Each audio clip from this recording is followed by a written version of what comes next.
हातात काळे झेंडे घेऊन भारत माता की जय, छत्रपती शिवाजी महाराज, डॉक्टर बाबासाहेब आंबेडकर यांचा जयघोष करत निघालेला मोर्चा। विवेक भैया कोल्हे, तुम आगे बढ़ो, हम तुम्हारे साथ हैं। स्नेहलताताई कोल्हे आगे बढ़ो, दलित, आदिवासींचा व ग्रामपंचायतीचा निधी अडवणाऱ्या पालकमंत्र्यांचा निषेध असो। नहीं चलेगी, नहीं चलेगी, दादागिरी नहीं चलेगी, निधी आमच्या हक्काचा, नाही कुणाच्या बापाचा। पालकमंत्र्यांचा दुजाभाव, सुरू आहे राजकीय डाव, हुकुमशाही बंद करा। कोण म्हणतो देणार नाही, आम्ही घेतल्याशिवाय राहणार नाही। शासकीय निधी वितरणात दुजाभाव नको, पाट पाण्याचा बट्ट्याबोळ, शेतकऱ्यांच्या जीवाशी खेळ, अशा विविध घोषणांची संपूर्ण शिर्डी नगरी कोल्हे समर्थकांनी दणाणून सोडली। पालकमंत्री राधाकृष्ण विखे पाटील हे जिल्हा नियोजन समिती अंतर्गत कोपरगाव विधानसभा मतदारसंघासाठी विकास कामे मंजूर करताना दुजाभाव करत असून राजकीय द्वेष भावनेतून त्यांनी ग्रामपंचायतींना विविध योजना अंतर्गत शासनाकडून मिळणारा निधी जाणीवपूर्वक अडवला आहे, असे सांगत सहकार महर्षी शंकरराव कोल्हे सहकारी साखर कारखान्याचे अध्यक्ष युवा नेते विवेक कोल्हे यांच्याकडून शुक्रवारी 1 मार्च रोजी शिर्डी येथील अप्पर जिल्हाधिकारी कार्यालयावर विराट जन आक्रोश मोर्चा काढण्यात आलाय। नामदार विखे पाटलांवर घणाघाती टीका या वेळेत करण्यात आली। जनतेचे प्रश्न सोडवून त्यांना न्याय मिळवून देण्यासाठी वेळप्रसंगी आपण विखेंच्या विरोधात नेतृत्वाचा विडा उचलण्यास समर्थ आहोत, असे सूतोवाचही कोल्हे यांनी केले। शिर्डीतील शासकीय विश्रामगृहापासून निघालेल्या या मोर्चात कोपरगाव मतदारसंघातील ग्रामपंचायतीचे सरपंच, उपसरपंच, ग्रामपंचायत सदस्य, विविध कार्यकारी सहकारी संस्थांचे संचालक, सहकार महर्षी शंकरराव कोल्हे व गणेश साखर कारखान्याचे संचालक, भाजप पदाधिकारी, कार्यकर्ते व नागरिक मोठ्या संख्येने सहभागी झाले होते। दलितांवर अन्याय सहन केला जाणार नाही, दलितांवर अन्याय प्रचंडाच्या संख्येने या ठिकाणी कोपरगाव तालुक्यामधून दीनदलित अन्यायग्रस्त शेतकरी बांधव सर्वसामान्यांना आपल्याला विनंती आहे, आपण या ठिकाणी समोर बसून घ्यायचंय। समोर उभे असलेले खरं तर ही भूमिका काय आपण राज्य सरकारच्या विरोधात नाही, परंतु या तालुक्यातले ज्यांनी पालकत्व स्वीकारलं, 30-30 वर्ष ज्यांच्याकडे लाल दिव्याची गाडी आहे, तालुक्यात नव्हे जिल्ह्यात ज्यांचा त्या ठिकाणी नेतृत्व आहे, पालकमंत्री आहे, जिल्ह्याचे खासदार त्यांचे आहे, सगळे जिल्ह्याचे पदाधिकारी पक्षाचे त्यांच्या ताब्यात आहे। 1.5-2 वर्ष झालं त्या ठिकाणी जिल्हा परिषद, पंचायत समिती, नगरपालिका अस्तित्वात नाही। जिल्हा परिषदेचे सीओ असतील, कलेक्टर असतील, एसपी असतील, सगळे अधिकार ज्यांचे आदेश ऐकतात, असं सगळं केंद्रीकरण सत्तेचं ज्यांच्या भोवती झालेलं आहे, त्यांनी ज्या पद्धतीने त्या ठिकाणी भूमिका घेतली पाहिजे ती न घेत असल्यामुळे, आपल्यावर सातत्याने होत असल्यामुळे, अन्याय होत असल्यामुळे आज आपण खरं तर ही आपल्यावर वेळ आलेली आहे। आपल्याला ज्ञात आहे, आपला इतिहास मगाशी धनुभाऊंनी सांगितला की स्वर्गीय शंकररावजी कोल्हे साहेबांपासून आपण ही संघटनेमध्ये काम करतो, गेले अनेक वर्ष या ठिकाणी काम करतो। अनेक जण कोपरगावचा उल्लेख करत होते, परंतु मी आठवण देऊ इच्छितो की या शिर्डी नगरीचे देखील अनेक वर्ष आदरणीय स्वर्गीय शंकररावजी कोल्हे साहेब आमदार राहून राहिलेले आहेत। त्याच्यामुळे ही काय कोणाची जागिरी किंवा मक्तेदारी असं समजायचं काही कारण नाही। आणि म्हणून स्वर्गीय शंकररावजी कोल्हे साहेबांनी ज्या वेळी आपल्यावर अन्याय झाला, आपण जरी पक्ष कुठलाही असला तरी विषयानुरूप राजकारण करत आलेलो आहे। विषय जो असेल तो हाती घ्यायचा, शेतकऱ्यांवर ज्यांचं लक्ष तोच आपला पक्ष, हे धोरण घेऊन आपण चाललेलो आहे। दीन दलित गरीब दुबळ्यांवर ज्यांचं लक्ष तोच आपला पक्ष, हे धोरण घेऊन आपण कायम चाललेलो आहे। मग स्वपक्षाच्या विरोधात देखील अनेकदा आपण आंदोलन केले, घंटकरी शेतकऱ्यांच्या विरोधात साहेबांनी आंदोलन केलं। 3 महिने जवळपास नाशिकच्या जेलमध्ये त्या ठिकाणी साहेब राहिले। त्याचप्रमाणे पाटपाण्याचा प्रश्न असेल, इतर कांद्याचे भाव असेल, दुधाचे मेळावे असतील, दुधाच्या विरोधात सरकारच्या विरोधात आवाज उठवणं असेल, आदरणीय दादांनी देखील अनेकदा पंचायत समितीवर असेल, जिल्हा परिषदेवर असताना या ठिकाणी त्यांच्या पिंपरी निळवणीतील निळवंडे धरणासाठी आंदोलन असेल, त्याच्यानंतर त्यांची हृदयाची शस्त्रक्रिया इथं शिर्डी संस्थांच्या हॉस्पिटलमध्ये झाली। आजारपणात देखील लोकांचे प्रश्न सोडवण्याकरता रस्त्यावर उतरले. काही देखील आमदार झाल्या पहिल्याच अधिवेशनामध्ये निळवंडेचे कालवे पूर्ण व्हावे म्हणून पायऱ्यांवर सत्ताधारी पक्षात असताना देखील त्या ठिकाणी पायऱ्यांवर बसले, बोर्ड धरला. अनेकदा सभागृहामध्ये किंवा दुधाचं आंदोलन असेल, वीज बिलाची होळी असेल, आपल्या समोर आपण या ठिकाणी केल्याचं बघितलेलं आहे. आणि म्हणून आपल्या इतिहास राहिलेला आहे की कधी पण आपण कोणासमोर झुकणार नाही आणि लाचारी आपल्या रक्तातच नाही, ही आपली जिद्द राहिलेली आहे. त्या ठिकाणी जरी काही अन्याय झालेला असेल, 10-12 इलेक्शन आपण बघितले, दादांच्या वेळेस 2-2.5 हजारांनी पराभव झाला. कोणामुळे झाला वेगळे सांगायची गरज नाही. मागच्या वेळेस 400, 450 किंवा 700 मतांनी ताईंचा पराभव झाला. कोणी मेवणे उभे केले स्वतःच्या स्वार्थासाठी, हे वेगळे सांगायची गरज नाही. 1 मतांनी कोल्हे साहेबांच्या MLC मध्ये पराभव झाला. कोणामुळे झाला हे सांगायची गरज नाही. ज्या दूध संघाचे संस्थापक कोल्हे साहेब होते, तो दूध संघ अमूलच्या बरोबरीने 80-90च्या दशकात चालत होता. तो दूध संघ कोणी अडकून घेतला आणि रसा तळाला नेला, हे काय वेगळं सांगण्याची आवश्यकता नाही. जो सुस्थितीत असलेला गणेश कारखाना चालू असताना राजकीय दबाव टाकून, त्या ठिकाणी संचालक मंडळावर दबाव टाकून त्यांनी त्यांच्या ताब्यात घेतला 10-15 वर्ष, तो कोणी केला हे वेगळं सांगायची गरज नाही. आणि म्हणून असे जरी किती अन्याय झाले तरी त्या ठिकाणी राजकारणाचा भाग म्हणून क्षणिक जो विषय होता आपण कायम तो सोडून दिला. अनेकदा आपण संवत्सर ग्रामपंचायती बिनविरोध सोडून दिल्या, पंचायत समितीसाठी मेवण्याला जागा सोडल्या, जिल्हा परिषदेच्या जागा सोडल्या. याच आशेने की कधीतरी ते सरळ वागतील. 2 पिढ्यांनी त्यांचा अनुभव घेतला. मी म्हणतो नाही, आता 3री पिढी आपण संबंध सुधारून घेऊ. शिवाजी तात्या या ठिकाणी आहे. धनुभाऊंनी त्यांनीच माझी गाडी अडवली होती खरं तर गणेश कारखान्याच्या वेळेस. पण त्या आधी आपल्या मार्केट कमिटीचे सभापती साहेबराव पाटील बोलले या ठिकाणी. मी त्यावेळेस देखील बोललो होतो की आपल्याला सहकारी संस्थेमध्ये आपण कोपरगाव तालुक्यामध्ये राजकारण आणत नाही, शक्यतो सगळ्या बिनविरोध करण्याचा आपला मानस असतो. तशा पद्धतीने आपण मार्केट कमिटी बिनविरोध केली. 1500 सोसायटी सदस्यांपैकी 800च्या वर आपले सदस्य होते. तरी पण आपण काय पार्टी असेल, नितीनरावजी अवतारे साहेब असतील किंवा परजणे पार्टी असेल, म्हणजे यांच्या मेहण्यांना 2 जागा आपण दिल्या, ज्यांनी आपल्याला पाडलं. आपण कधीच संकुचित राजकारण केलं नाही. व्यापक दृष्टिकोन ठेवून आपण राजकारण केलं की समाज हितासाठी आपण काम केलं पाहिजे. आणि 2 जागा 40 सदस्य असताना देखील आपण मार्केट कमिटीत घेतलं. आणि त्याबद्दल आपण आपल्या इथं 10 गावातील कार्यकर्त्यांनी 10% मतदान असताना देखील या ठिकाणी आपले फॉर्म भरलेले होते मार्केट कमिटीमध्ये. डॉक्टर लबडे या ठिकाणी आहे. त्यावेळेस मी आता सुजय विखेला फोन केला की आपण आपल्या मामांचे 2 जागा आम्ही घेतलेल्या आहेत, आपण एकाच पक्षात आहोत, आमचे देखील 2 जागा आपण त्या ठिकाणी घ्याव्यात, आमची अशी अपेक्षा आहे. तुमचे जेवढे इथं मतदान त्याच्या तरी कितीतरी पटीने आमचं मतदान त्या ठिकाणी आहे. परंतु त्यांनी स्पष्टपणे नकार दिला आणि त्यावेळेस सांगितलं की आता शक्य होणार नाही. पुढे गणेश कारखाना, जिल्हा परिषद, पंचायत समिती सगळं आम्ही सन्मानाने तुम्हाला सहभागी करून घेऊ.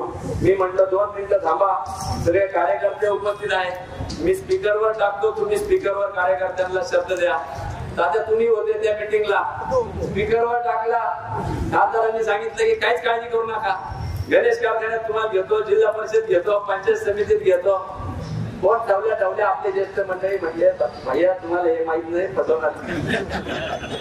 मला हा पोरगा जरा बरा वाटतो, जरा चांगला वाटतो म्हटलं तो आपण आपल्याला विश्वास तर ठेवा लागेल. आणि झालं तेच, हे म्हणतात तशी ती चायना गॅरंटी, चले तो शांत नाही तो शांत. आणि ते संध्याकाळच्या आतच तो विषय आम्ही माघार घेतले ते इंग्लिश झाले. ते म्हणले की कधी बोललो आम्ही काही तुम्हाला कुठेही सहभागी करून घेणार नाही. आणि म्हणून धनुभाऊ त्यांच्या सगळ्या सहकार्यांनी त्या ठिकाणी कोणत्यात माझी गाडी अडवली. भाई आम्ही तुम्हाला म्हणत होतो, आता आमचं ऐकावं लागेल. आम्ही मागच्या तुमचं ऐकून फॉर्म माघार घेतली. गणेश कारखान्याला तुम्हाला त्या ठिकाणी भाग घ्यावा लागेल. आणि म्हणून आपण त्या ठिकाणी गणेश कारखान्यामध्ये भाग घेतला. कारण की बंद करायचा निर्णय त्यांनी घेतला होता. तात्यांनी मागाशी सांगितलं मागच्या अतिरिक्त ऊस लागताना 1.5 लाखात फक्त क्रशिंग झाली. आज 2 लाखाच्या वर टप्पा आपण पार करणार आहोत. म्हणजे नगर जिल्ह्यामध्ये सर्वाधिक रिकव्हरीच्या कारखान्याची येते आहे. अशा प्राप्त परिस्थितीमध्ये आपल्याला निवडणूक झाली, पेपरला त्यांनी बातमी दिली की आम्ही कुठल्याही पद्धतीचं राजकारण करणार नाही, तुम्हाला शुभेच्छा आहे, तुम्ही कारखाना व्यवस्थितरित्या चालवा. मी म्हटलं ठीक आहे. जनतेचा कलाचा आदर करून त्यांनी आपले मनाचा मोठेपणा दाखवला आणि लोकशाहीचा सन्मान केला. 2 दिवसांनी कारखान्यावर नोटीस आली की तुमच्या विरोधात हायकोर्टामध्ये केस दाखल झाली की हा कारखाना यांच्या ताब्यात घेऊन. आता सुदैवाने हायकोर्टामध्ये लाखोंचे वकील लावले त्यांनी, पण न्यायाची बाजू आपली असल्यामुळे आपल्या बाजूने तो निकाल लागला. तेवढ्यावरच ते थांबले नाही.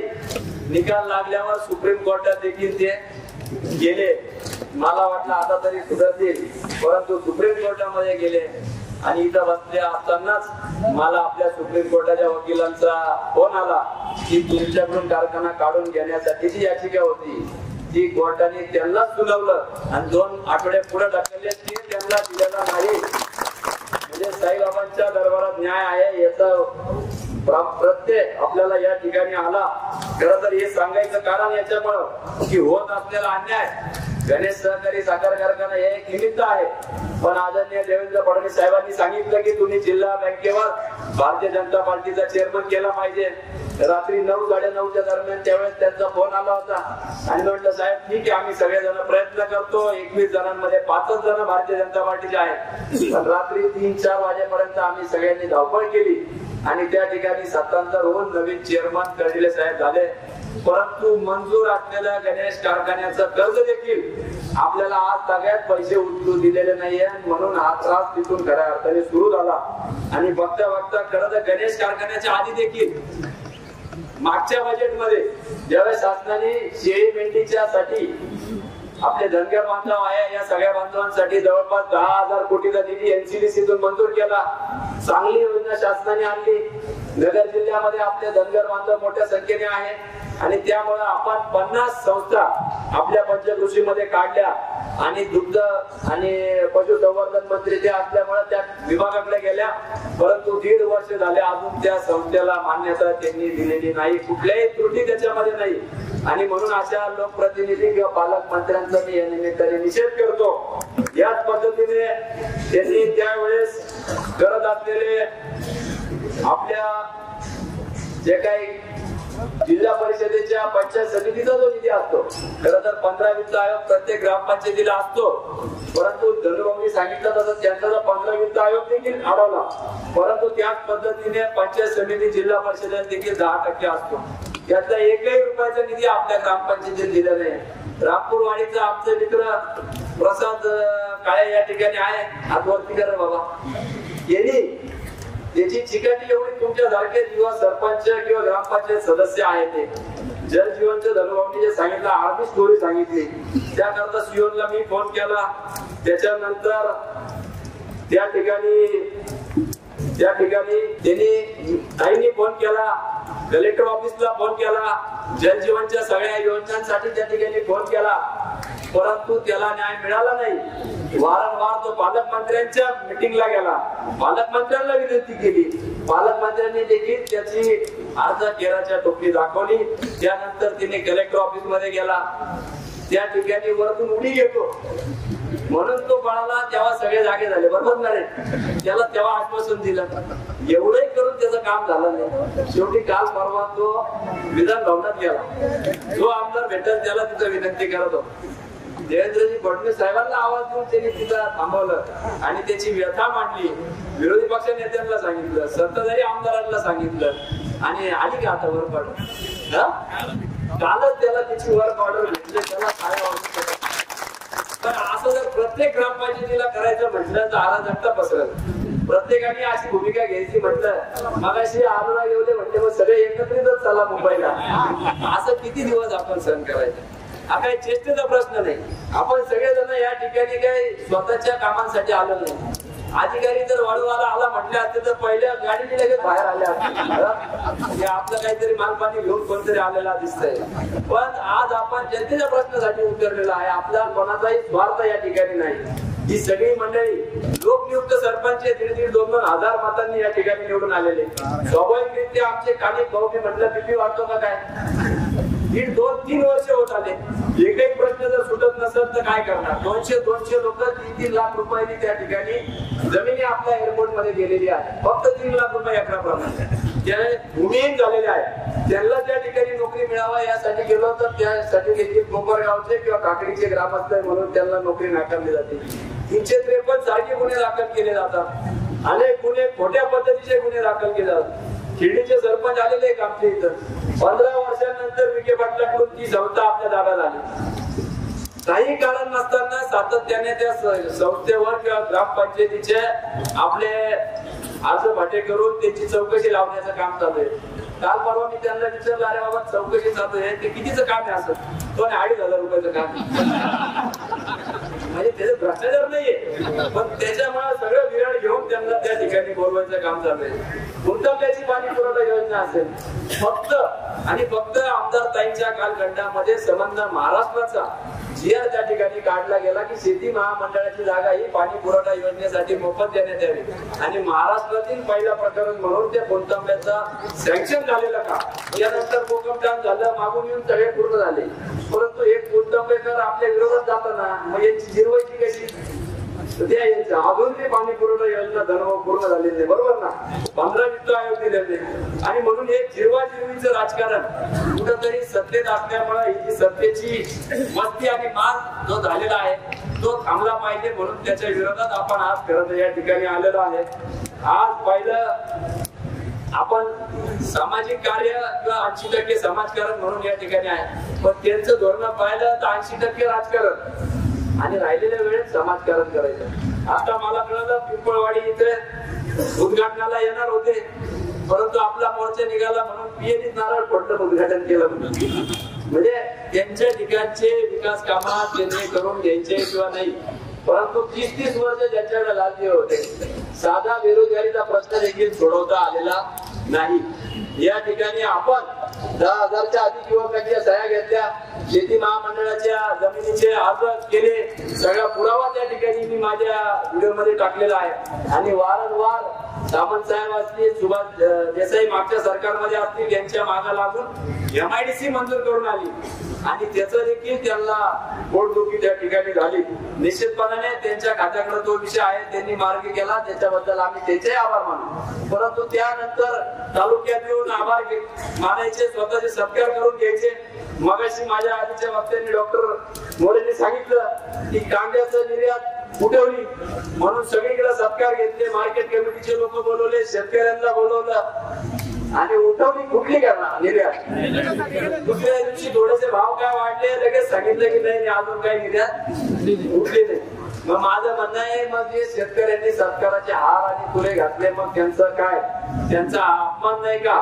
याच्यासाठी पालकमंत्र्यांनी त्यांचं जाहीर माफी मागावी, हीच मागणी या निमित्ताने मी करतो. तुम्ही दुसऱ्यात तुमचे त्या ठिकाणी सत्कार करून घेता आणि कुठलाही न्याय आमच्या शेतकरी वर्गाला दिला नाही. दुधाचे भाव 34-35 रुपये होते, हे व्हायच्या आधी 38 होते, आता 25वर आले. आता 25, 24 राहते 22च म्हणून राहिले, इकडे अजून पण कमी आहे का?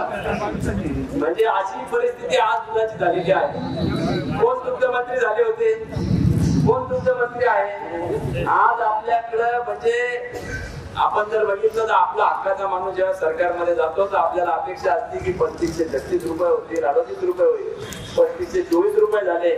अनुदानाचं काही खरं दिसत नाहीये, सगळ्या सोयाबीनचा विषय नाहीये. त्या ठिकाणी सगळ्या बाबतीत जे जे खातं यांच्याकडे दिलेलं आहे सबशेर ठेव, वाळूचा लिलाव 600 रुपयात वाळू म्हणजे काल यांनी पावती घेतली 2200-2400 रुपये. सगळे बागायतदारांचं त्या ठिकाणी 2304 रुपये, हा 2600 म्हणून राहिला. साठी सुद्धा वाळू त्या ठिकाणी उपलब्ध नाहीये. आणि मग सत्तेसाठी तुम्ही एवढे लाचार होता आणि कुठल्याही न्याय जर आमच्या शेतकरी किंवा सर्वसामान्य लोकांना देता येत नसेल आणि त्यातही तुम्हाला नुसतं राजकारण करायचं असेल तर मग आम्हाला रस्त्यावर उतरल्याशिवाय पर्याय राहत नाही. आम्ही नेहमी समाज हिताचं राजकारण केलेलं आहे. ज्या वेळेस महाराष्ट्रामध्ये महाराष्ट्राच्या बाहेर आपत्ती आली, त्या ठिकाणी भूतचा भूकंप असेल, खिल्लारीचा भूकंप असेल, कोल्हापूरचा असेल, चिपळूणला ती स्वतः गेलो होतो युवकांना घेऊन. त्या ठिकाणी मदतीचा हात आपण वेळोवेळी घेऊन गेलेला आहे. म्हणजे आपण कधीही राजकारणाकडे राजकारण म्हणून बघत नाही, एक समाजसेवेचं माध्यम म्हणून आपण या गोष्टीकडे बघत आलेलो आहे. परंतु सातत्याने याची जी काय विश्वास ठेवून देखील फसवण्याची वृत्ती आहे किंवा अन्याय करायची जी वृत्ती आहे, त्यामुळेच आपल्याला हा खरं तर या ठिकाणी आपण रस्त्यावर उतरलेला आहे. खरं तर बोलण्यासारखे इतके मुद्दे की माझ्या हातात आता कागद जमाना. म्हणजे मी औद्योगिक वसाहतीचा चेअरमन आहे म्हणून त्या ठिकाणी प्रशासक लावलं. प्रशासक लावून 1962 पासून एकदाही त्या निवडणुकी संस्थेची निवडणूक झाली नाही. परंतु जाणून बुजून यावेळेस संस्थेची निवडणूक घडून आणली. माझ्या विरोधात उमेदवार उभे करायचा प्रयत्न केला, तरी पण जनता जनार्दन ही बरोबर असल्यामुळे तिथं आम्ही 15 विरोध केलं आणि पुन्हा तिथं देखील त्यांना वोट टाकले. आणि म्हणून सातत्याने माझं म्हणणं आहे की त्यांनी याचा विचार केला पाहिजे. श्री गणेश सहकारी साखर कारखान्यामध्ये लोकांनी त्यांच्या घरी बसवलं, शिर्डी संस्थांची क्रेडिट सोसायटीमध्ये त्यांना घरी बसवलं, कुंदंबा असेल, वाकडी असेल, या सगळ्या ठिकाणी चितळी असेल, अनेक ग्रामपंचायती राहत्या तालुक्यामध्ये 77हून आपल्या विचारांचे लोक आलेले आहेत.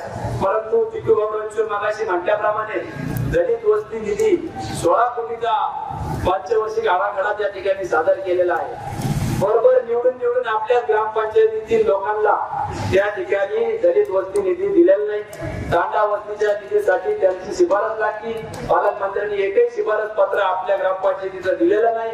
त्याच पदाने शंकर बाप्पा असेल, ज्या सुविधेच्या आपेगावची त्या ठिकाणी स्मशानभूमीला जायला रस्ता नाही. आणि या ठिकाणी जर झोपलेल्या प्रशासकीय अधिकारी त्यांच्या सांगण्यावरून जर अन्याय करत असाल तर पुढच्या वेळेस त्यांना आम्हाला अंतिम संस्कार करायला तुमच्या प्रांगणात यावं लागेल. एवढंच या निमित्ताने मी सांगतो. एखाद्या जर व्यक्तीचा तिथं हे झाला तर, कारण की 3 वर्ष झाले ती मंडळी सातत्याने सांगते कुठलाही तुझा भाव आदरणीय ताई ज्यावेळेस आमदार होत्या केला नाही.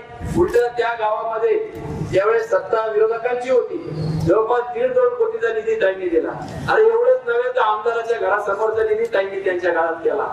आमदारांच्या गावातली स्मशानभूमी आपण केली, बस स्टँड आपण दिलं, एक नव्हे तर 2 सभागृह आमदाराच्या गावामध्ये आपण दिले.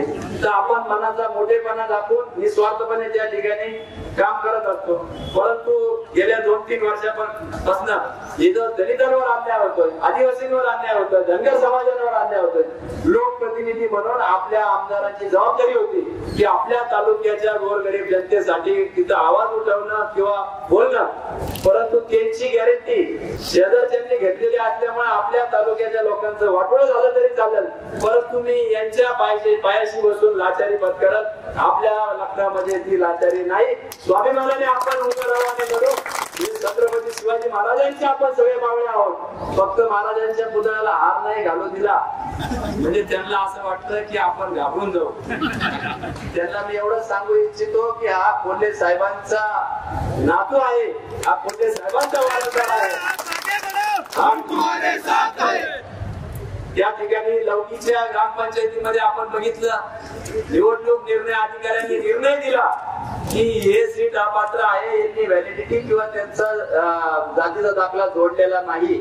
अपात्रचं त्या ठिकाणी डायरीला नोंद झाली. 5 वाजता प्रोसिडिंग क्लोज झाली.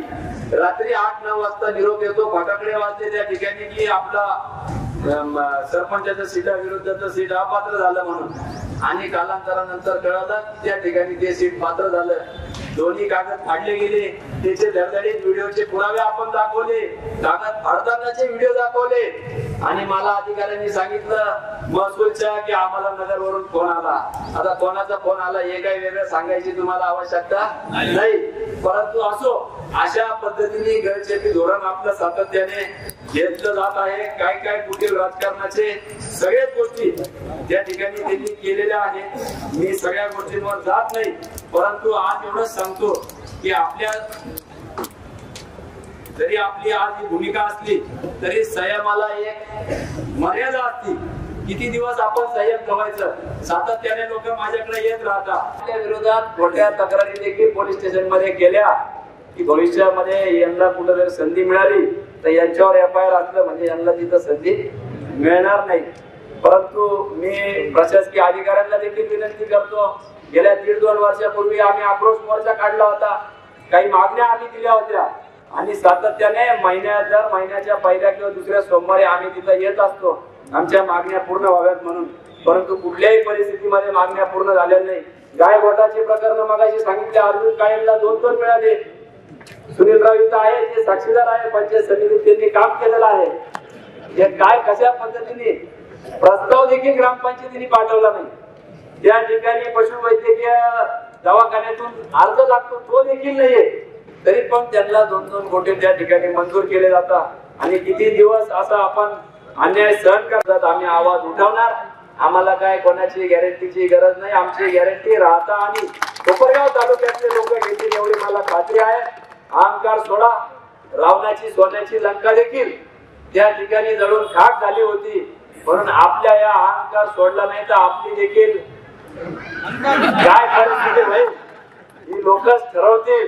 नाहीतर आम्हाला पक्षाला तरी विनंती आहे की पक्ष शिस्तीची कारवाई फक्त धडे आम्हाला देऊ नका. आमचे तालुका अध्यक्षांनी सांगितले की पक्षाचं कुठलंही काम असलं त्या ठिकाणी सरळ ऍप असेल, नमो ऍप असेल, वेगवेगळ्या याद्या असेल, एक बूथ 30 दिवस असेल, बूथ कमिटी असेल, तत्परतेने आम्ही सगळे त्या गोष्टी या ठिकाणी करत आलेलो आहोत. परंतु आपल्या 15-3 वर्षामध्ये काय पडलं तर नैराश्यात पडलेली आहे. आणि म्हणून काही दिवस आपण संयमाने पक्षाकडे ही मागणी करू, नाहीतर आम्हाला मोकळी द्यावी. आम्ही आमच्या पद्धतीने काय जो बंदोबस्त करायचा तो आमच्या पद्धतीने करू. आमच्यावर देखील पक्ष शिस्तीची जबरदस्ती करू नये, मोकळी सोडावी. ज्यांच्या हातून पक्षाचे त्यांच्याहून अधिक काम आपण केले तरी आपल्याला ही वेळ जर बघावं लागली असेल तर ते दुर्दैव आहे.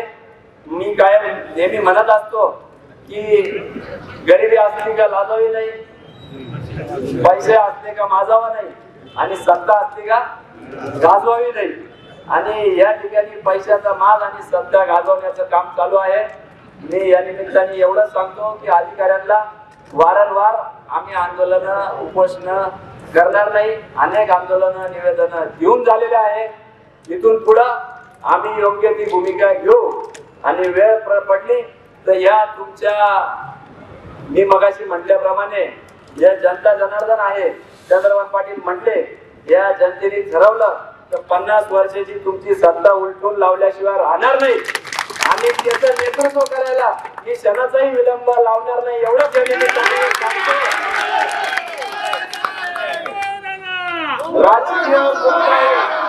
राजकीय कुठल्याही याची पर्वा न करता ही शेवटची संधी आहे. अजूनही वेळ गेलेली नाही, परंतु एकदा जर बाण सुटला तर मी या ठिकाणी जाहीरपणे सांगतो, आमच्यावर जर अन्याय होत असला तर या राहत्या मतदारसंघात तळ ठोकून या ठिकाणी मी काम करायला सुरुवात करेल.